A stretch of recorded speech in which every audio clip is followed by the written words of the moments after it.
Today we're going to figure out what is wrong with the windshield wiper fluid. We'll be, for some reason it's not working, so we will go ahead and give it a try and see what's going on.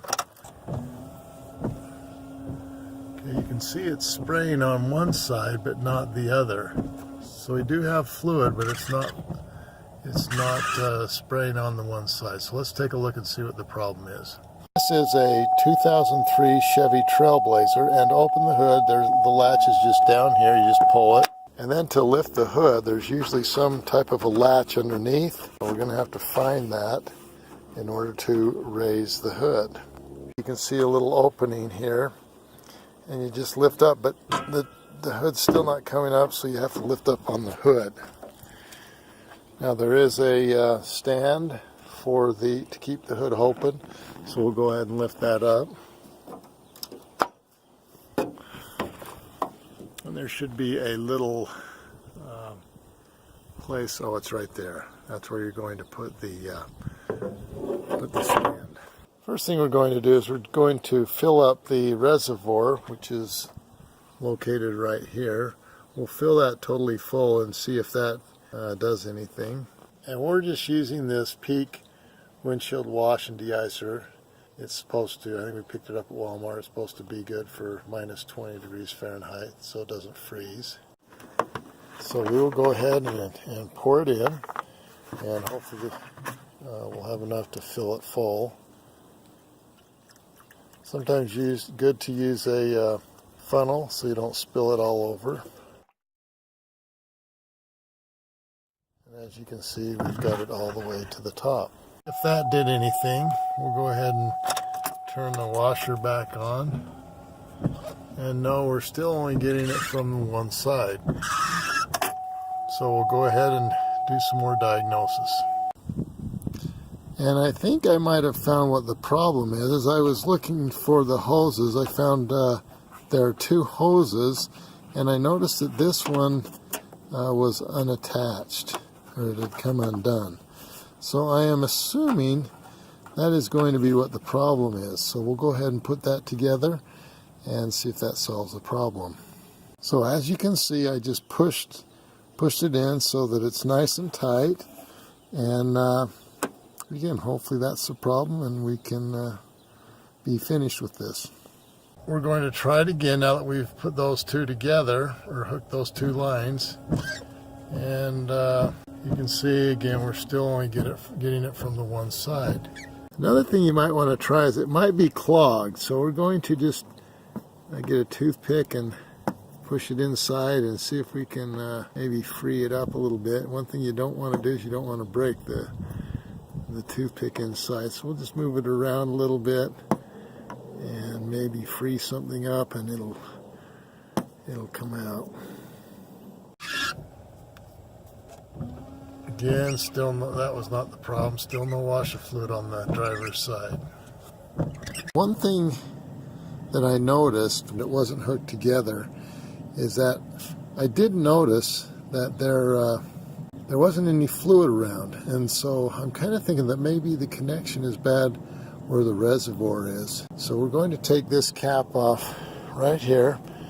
You need a big Phillips screwdriver to take that off, or maybe some pliers. We'll go ahead and take that off and then look at the reservoir and see if it's connected. Now I'm just going to use a big flathead screwdriver to unloosen this, and I'll just go ahead and take this off. Now we can probably see where the reservoir is. So there will be one on this side. There's another one right there. Well, it looks like there's one down in there too.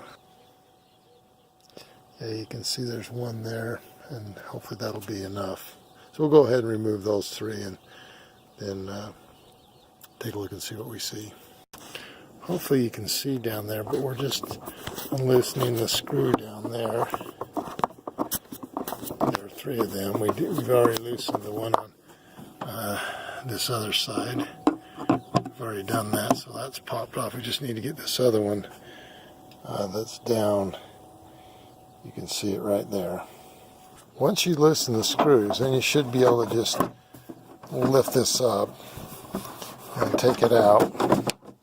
And I'm doing this by myself, so I'm going to have to do it with both hands. So I'll go ahead and pull it out. Take off that cover.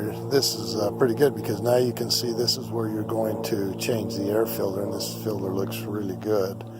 But you can see the washer reservoir. Unfortunately, we're not able to see where these, you can see where they go in, but you're really not able to see where they end up.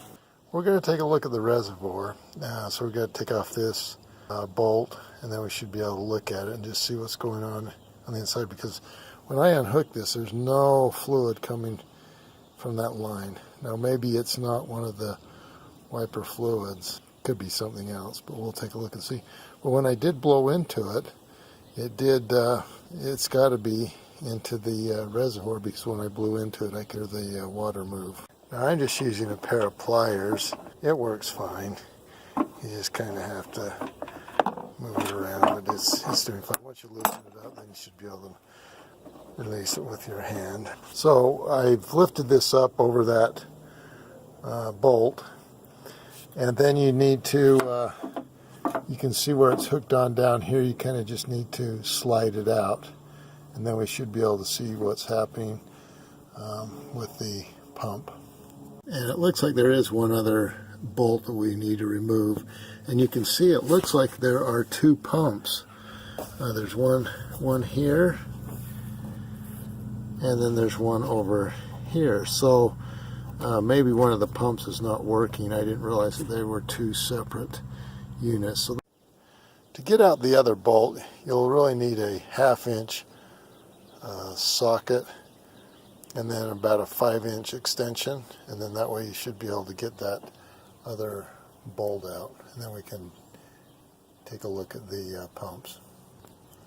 So I've got the extension on. I'm just going to loosen it up, and then we can take the reservoir up. And so I determined which pump was bad because I've just followed that line that wasn't getting any fluid, and I followed it to this pump right here. This one right here is the rear windshield wiper pump.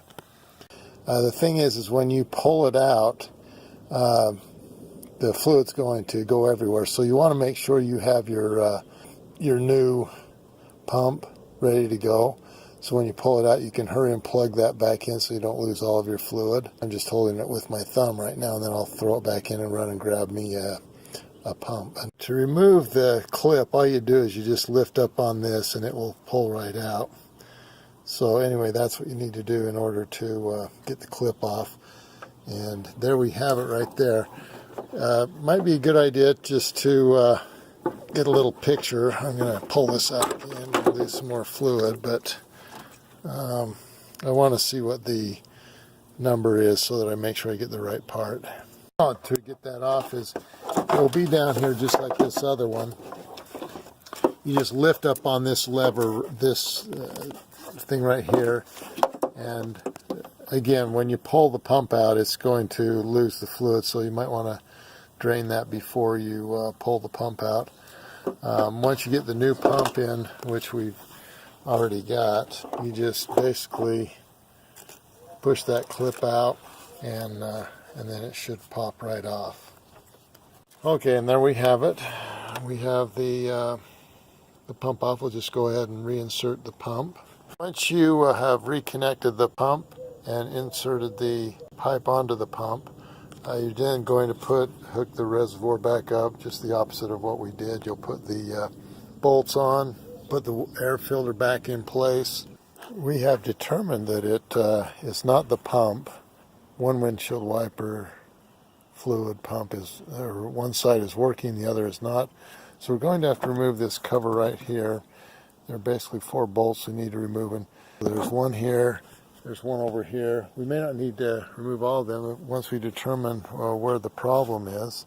So we'll go ahead and remove those. And the size of the socket that you want to use is a 15/32. And you'll also need to remove the antenna so that you can lift that up. So you'll just unscrew that. So So we determined that it wasn't there wasn't a problem with the lines. It was the nozzle that was the problem.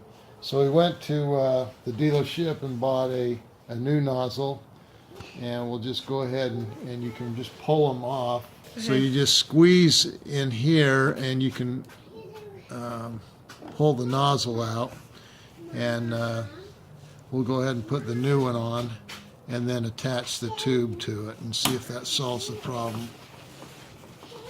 Just kind of have to lift up, grab the tube. This is the tube you're going to attach to the nozzle, and so you just lift this up. Remember, we had to take the loosen those bolts,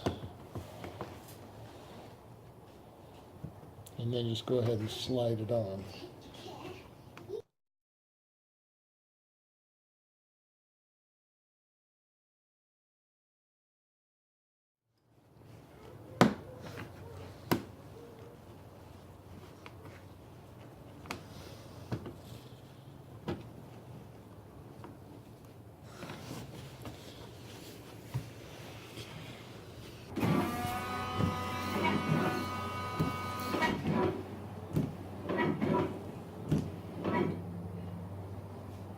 So you can see both nozzles are working.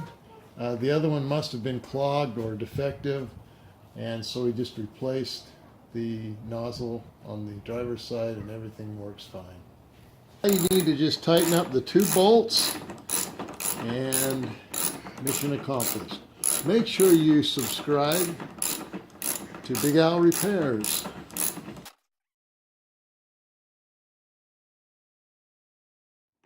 Our parents. Yay!